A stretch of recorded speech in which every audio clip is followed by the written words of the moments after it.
Between 2010 to 2017, MTV tried to transform from a reality TV giant into a scripted series powerhouse, launching shows like Teen Wolf, Awkward, Faking It, The Shannara Chronicles, Finding Carter, and more. And for a minute, it worked.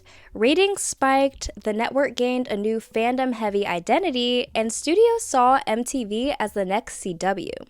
Then, almost as quickly, it all collapsed. Cancellations, budget cuts, network restructuring, creative turnover, low promotion, and the rise of streaming platforms like Netflix ended the era. Today, we'll explore how MTV transformed from a music channel into a scripted universe, why it disappeared, and what it taught the industry. So, as most of the OGs know, MTV launched in 1981 as the first 24/7 music video channel with the mission statement, "You'll never look at music the same way again." It was chaotic, rebellious, and cheap to program. Music videos were basically free content. But as MTV exploded, so did its problems. Labels started charging for videos, ratings plateaued, and the audience aged out. And honestly, by the early to mid 90s, MTV realized music videos alone weren't going to pay the bills. So fast forward a little bit, and MTV soon found a gold mine in reality television. It was cheaper than both music licensing and scripted TV. Shows like The Real World in 1992, Road Rules in 1995, Jackass in 2000, Pimp My Ride in 2004, and The Hills became the blueprint for modern reality television. But the success created a new identity crisis. If MTV isn't about music, then what is it? By the early to mid 2000s, MTV was unstoppable, with their hit shows like Jersey Shore, Teen Mom, Catfish, 16 and Pregnant, Laguna Beach, and The Hills. They weren't known for prestige TV, but they had something more powerful: cultural dominance. These weren't just shows, they were cultural events. MTV stopped being a music network and slowly became a youth lifestyle network. And in between all of this, MTV was building a pop culture empire, from spring break specials to the VMAs, turning the network into more than just music. It became an event machine, and audiences tuned in even when there were no music videos playing. By 2009 to 2010, the network hit a wall. Ratings had dipped, social media fractured viewership, and younger viewers were moving to YouTube and early Netflix. Reality TV just wasn't enough anymore. After dominating reality TV for around a decade, MTV noticed teen dramas like Gossip Girl, The OC, Pretty Little Liars, and Degrassi were massive, and decided that they would attempt to capture the same magic in their own lineup of scripted shows. And so the MTV scripted era was born. The pivot started with two shows: The Hard Times of R.J. Berger in 2010 and Teen Wolf. R.J. Berger flopped, but Teen Wolf was a hit. Nobody was expecting it to blow up the way it did. It was dark, sexy, dramatic, fast-paced, and deeply shippable.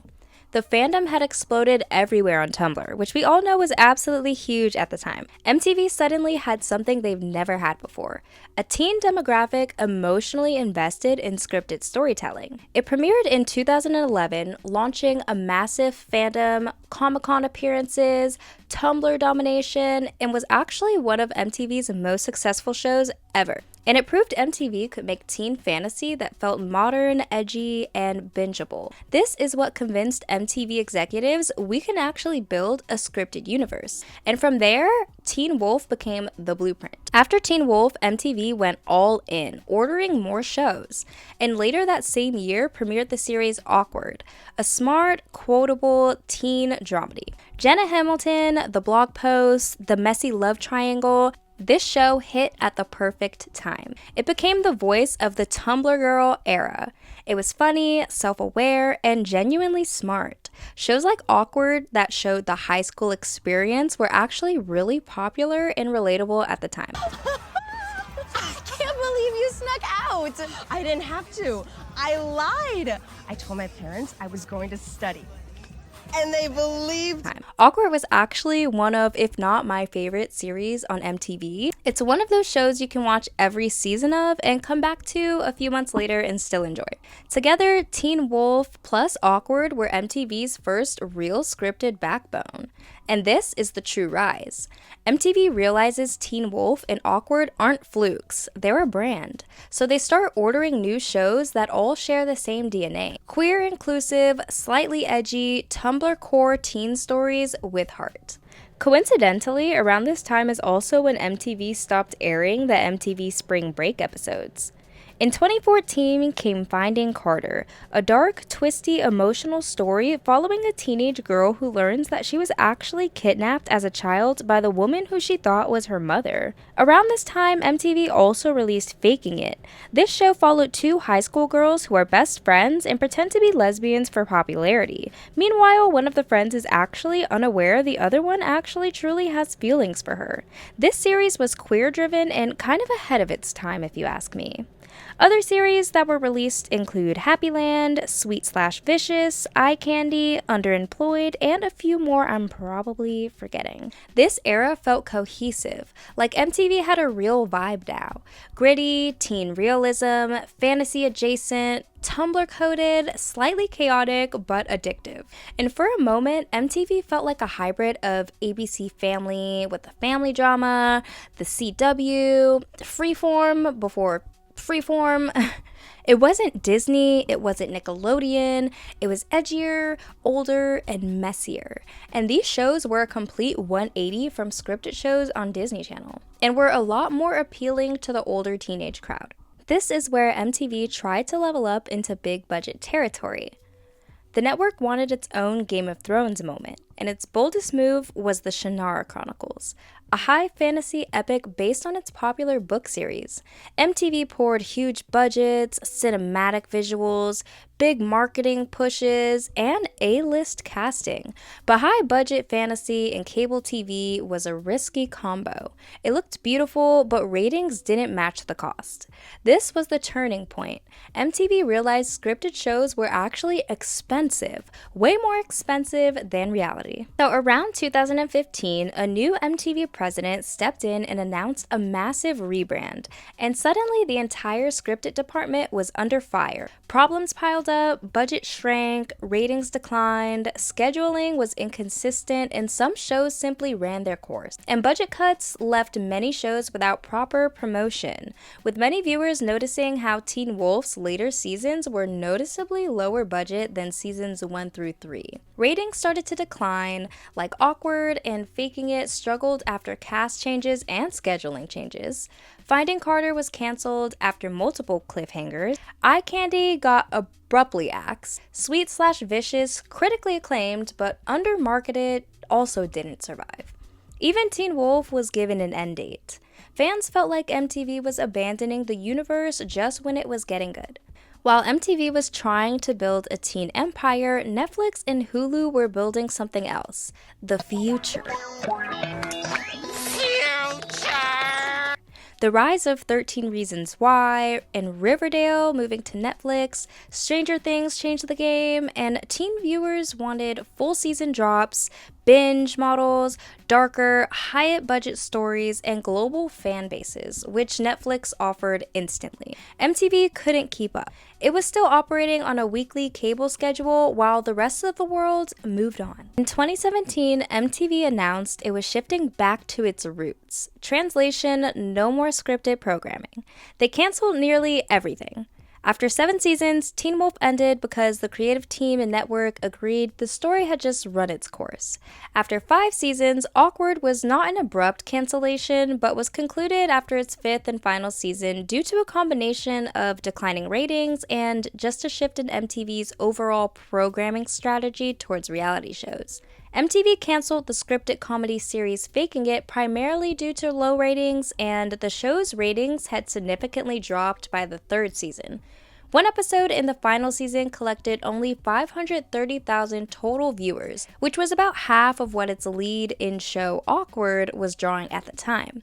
I really do think Faking It was a bit ahead of its time anyway. I know it was just marketed as two friends pretending to be lesbians for popularity, but it was actually pretty deep and nuanced, and I actually enjoyed it. Finding Carter was canceled after 2 seasons, primarily due to a significant drop in viewership as well between the first and second seasons. According to the show's boss, the core premise of a girl discovering she was abducted became difficult to sustain indefinitely.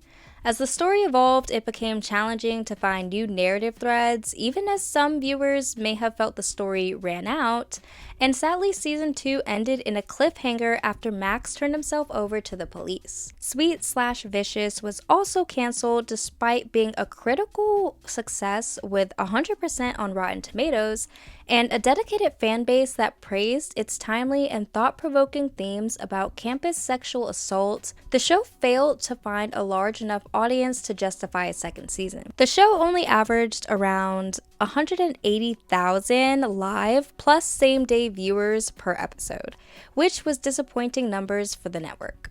The Shannara Chronicles, which actually moved to Spike TV, MTV's parent company, also died due to low ratings and high production costs. Eye Candy with Victoria Justice was also canceled due to ratings after just 10 episodes. And just like that, the era was officially over. Even though the era collapsed, its cultural impact is bigger than people remember. It gave us early LGBTQ stories, internet-era fandom culture, Tumblr-driven aesthetics, and it also gave us one of the first teen shows to use social media as a marketing engine. GIF culture, fan edits, fanfiction communities, you name it. MTV's scripted universe walked so Freeform, Netflix, teen shows, and even Euphoria-era teen drama could run. The truth is, scripted content is just too expensive. Reality TV is cheap and always trending. Today, MTV runs ridiculousness 40 plus hours a week because it costs almost nothing, it gets stable ratings, and it fills time slots forever. Scripted shows can't compete with that model. And so, MTV has fully returned to its roots. Reality-driven, nostalgia-driven, and safe. The scripted era, well, it was just a moment in time. A beautiful one. But one that could only exist when TV was in a strange transition between cable and streaming. MTV never meant to create a scripted universe, but for a few years it captured lightning in a bottle. Shows that were weird, bold, messy, experimental, and emotionally honest in a way teen TV today rarely is. It wasn't perfect, but it was iconic. And now it lives as a lost era, revived only through reruns, fan edits, and the nostalgia of the teens who grew up watching it, aka me. Thank you guys so much for watching. If you like this video, go ahead and give me a thumbs up and subscribe. Leave a comment or two, and I'll see you on the next one.